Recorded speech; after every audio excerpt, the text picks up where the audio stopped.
Salut les amis, bienvenue sur Triana. Donc troisième semaine de la dernière étape. On remonte l'Atlantique sud.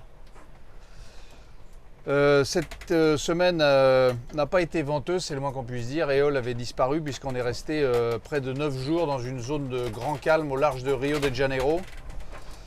Donc vous voyez ici sur cette carte où vous ne voyez pas, mais au large de Rio de Janeiro s'est installée une zone de très haute pression très puissante qui, à mon avis, assez inhabituelle puisqu'elle a duré quasiment 10 jours, ce qui est dur pour les nerfs parce que ne pas avancer en course, on avait déjà eu cette expérience à la première étape, c'est toujours des moments difficiles, paradoxalement parfois plus difficiles que d'avoir trop de vent. Et on s'est accroché, le vent est reparti maintenant de l'Est et donc nous sommes en train de remonter vers l'équateur et le fameux poteau noir qu'on va croiser de nouveau puisque vous vous souvenez qu'on l'avait croisé évidemment à la descente.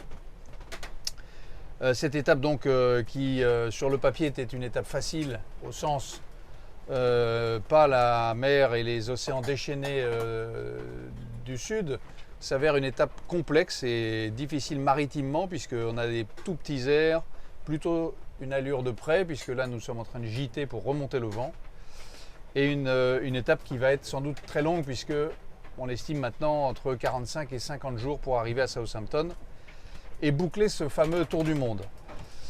Mais l'équipage a le moral, on est évidemment heureux de rentrer, on essaye de préserver un bon classement. Tout peut arriver encore pendant cette étape, donc le jeu est ouvert, même si les positions prises sont toujours difficiles à faire bouger, mais nous on est optimistes et volontaires et comme toujours on s'accroche pour faire marcher le bateau. Cette période nous a permis d'inaugurer la pêche à l'ancienne puisque avec une aiguille à surlier, Simon le pêcheur a réussi à attraper une magnifique dorade qu'on a mangée en ceviche. Donc vous voyez que faute de vent, on s'adapte et puis on essaye d'avoir des journées instructives et positives. Dernière raison d'être positif, là on vous présente le dernier équipier à bord qui est venu nous rejoindre pour cette quatrième étape, le numéro 8. Melchior, qui s'est engagé pour... Si vous voyez un air de ressemblance, c'est pas totalement fortuit puisque c'est mon fiston.